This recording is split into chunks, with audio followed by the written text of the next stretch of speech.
Thank you very much, Mr. President.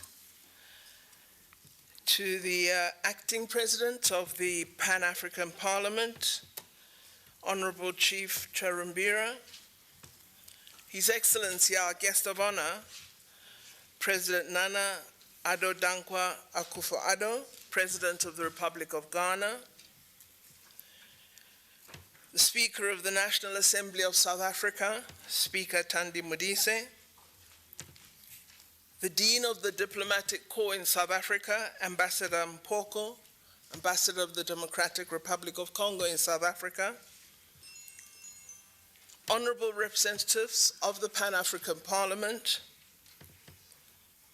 members of the Diplomatic Corps who join us this morning, representatives of civil society present here, distinguished guests, ladies and gentlemen.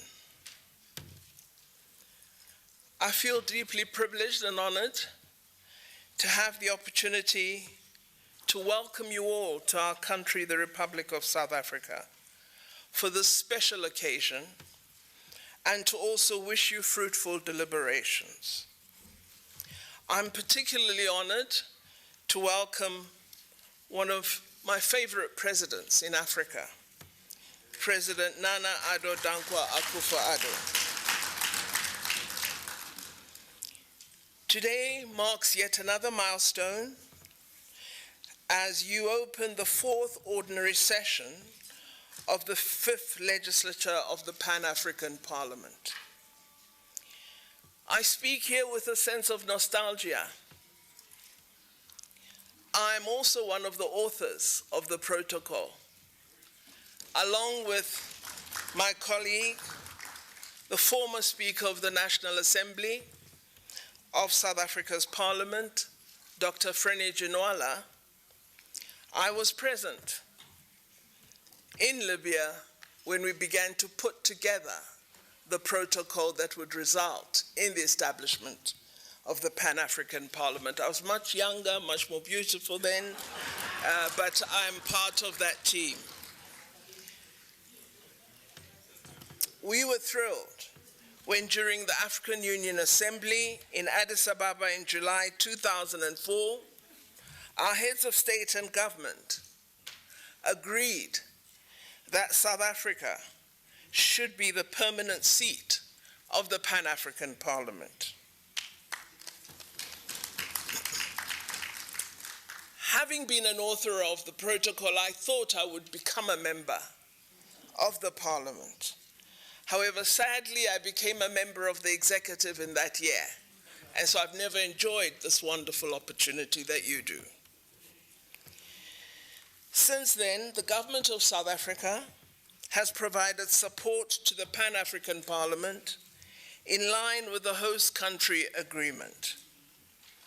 I wish to take this opportunity to assure you that as the government of South Africa, we are committed to continuing to provide support to the work of this important organ of our union, the African Union.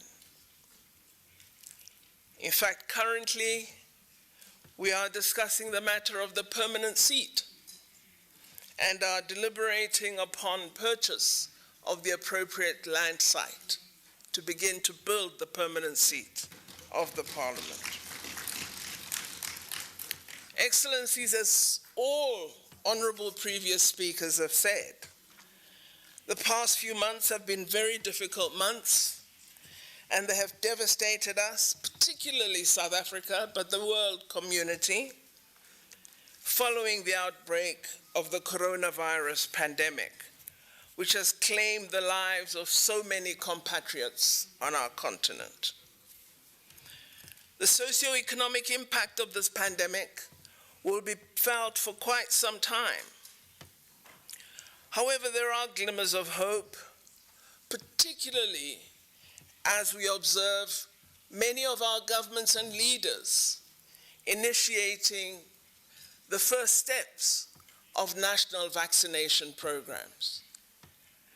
And I thank President Akufo-Addo for Ghana leading in this regard. I'm pleased that we've also begun our vaccination program in South Africa, with hiccups here and there, as will happen all over. We have now begun with the second phase of our vaccination program, which is focused on people of 60 years and above, following our first phase of vaccination, which was that of health workers. I believe our continent will have to, in a very determined manner, address the worst effects of the pandemic for several years to come. Responding to it has not been easy. We've lost many people, as I said, and many of our key industries have been badly impacted. But I believe that as Africans, we will arrive at a point where we overcome this terrible pandemic. We have been warned that there will be other pandemics. It's a pattern of life we have to be ready for. And hence I firmly agree with the acting president of the Pan-African Parliament that we as Africa must ensure we build the resilience to respond to any health threat confronting us as humanity. I also firmly agree with him that we must use our research and innovation capacity to develop these responses. We must rely on our human capital, our institutions, to develop this ability to respond actively. This means, as the Pan-African Parliament and as parliaments in our countries, we need to give more attention to what we are doing to invest in higher education, what we are doing to invest in intellectual capacity, what we are doing to build research and innovation institutions. Because if we cannot do that, then calling for Africa not to be dependent is merely to be rhetorical, to utter nice words, and not to change the fate of Africa. And it is only you, as parliamentarians, who can provide answers to those questions. Just as it is you who will provide answers as to whether we have good governance and democracy in Africa. Nobody else. You tolerate the abuses of the executive. No one else does. You permit the executive to run roughshod over democratic institutions. It should not be the case if you were doing what we expected when the protocol was drafted. I think we must acknowledge the role that His Excellency President Cyril Ramaphosa played in helping us determine effective responses to this COVID-19 pandemic. And I was absolutely thrilled when His Excellency, our chair of the African Union, President Tshisekedi, proposed that President Ramaphosa should continue the role he has played and serve as the African Union champion for our COVID-19 response. The President continues to work tirelessly together with the African Union Commission Chair and its Bureau to confront the challenges the continent is facing due to this threat. I hope, Excellencies, that at the conclusion of the deliberations of the Pan-African Parliament sitting, you will adopt a resolution supporting our fight that the WTO should temporarily waive the TRIPS protections which do not grant us access to the technology and the means to produce vaccines in the African continent, in countries that are able to produce them. This is something you must support South Africa and India on. We have put the proposal to the WTO. There is massive resistance to this opening up we're calling for because it suits many for us to be a customer. We are saying to them, we can produce, and we want customers too.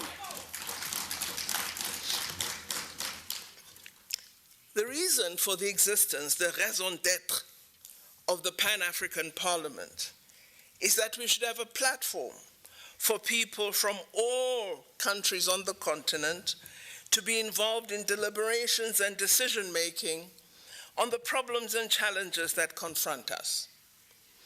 It's therefore my hope that you will exchange very focused and deliberate views on this important subject. Our public representatives should be the front line of leading Africa to greater autonomy. And they must actively support Africa in developing its capability to respond. As I said, we have made great strides. Actually, our continent has been quite amazing, which shows its caliber. Despite predictions by many that we will be the worst hit. I don't know if you recall those public statements, that there will be bodies of Africans lying on the pavement once this virus hits Africa. And here we are. While indeed we've been hard hit, particularly South Africa, but the doom and gloom that was presaged has not occurred. Of course, this mustn't make us complacent. For me, what it does is raise the scientific question of why have we not been as affected? What should we do to ensure it remains so and gets even better? I think we also need to focus on new challenges and new opportunities. Africa shouldn't only be about gloom and doom. It should be about the future. It should be about opportunities.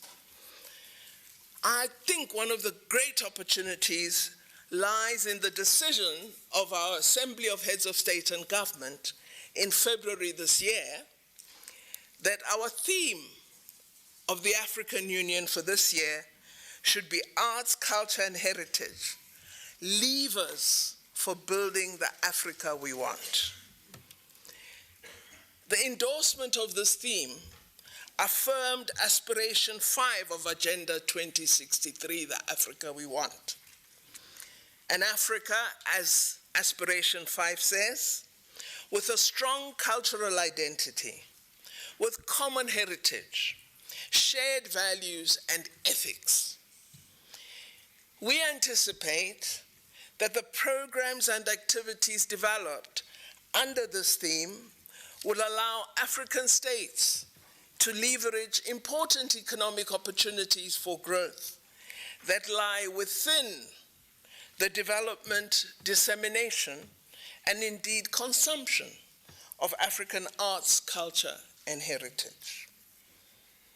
I think there should also be clear evidence in this year and onward of a concerted effort to enhance the place of culture and heritage in articulating our common African identity.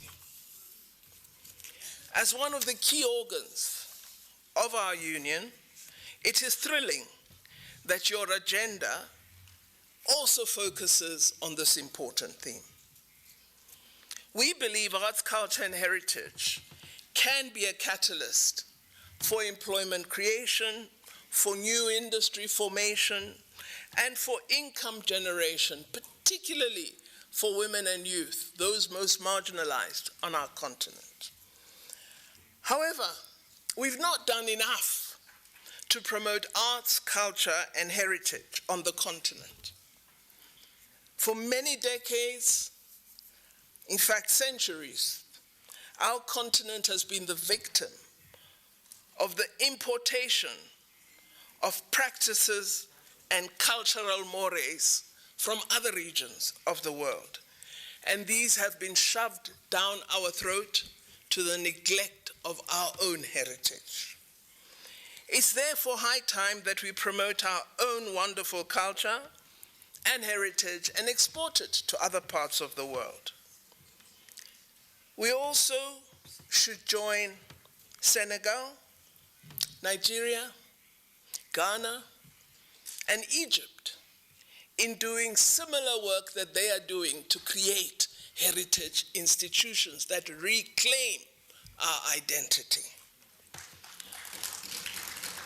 We need to be more bold in claiming our space globally and leverage what we have to do this. There are many opportunities that could be taken up through music, through films, through dance, to name but a few cultural attributes. I believe as we focus on this theme, we should recall that thousands of our African cultural artifacts and symbols were stolen by former colonial powers, primarily during the colonization era, but it goes on even today. Most of these artifacts are still displayed in foreign museums, and many are refusing to release these artifacts to us. Effort and pressure from countries is required to ensure we repatriate these priceless gems, which are part and parcel of our heritage. Let me not get excited, Excellencies. Our guest of honor is going to excite us. I would like to conclude by commending the acting president of the Parliament, the Honorable Chief Fortune Charumbira, for working tirelessly to ensure that the Parliament sits even during these difficult times of the pandemic. I wish you all productive and fruitful deliberations as you consider key issues that are impacting on our wonderful Africa. I also wish you all the best as you elect men and women of talent as the new members of the Bureau, and as you set about the renewal of the leadership of other structures of this Parliament, such as its permanent committees and thematic caucuses. I wish to conclude by thanking the outgoing Bureau with whom I had built a positive relationship. It didn't begin that way, but it ended well. Let me say, Excellencies, as I close, asante sana, merci beaucoup, muito obrigado, shukran, ngiyabonga, and I thank you all.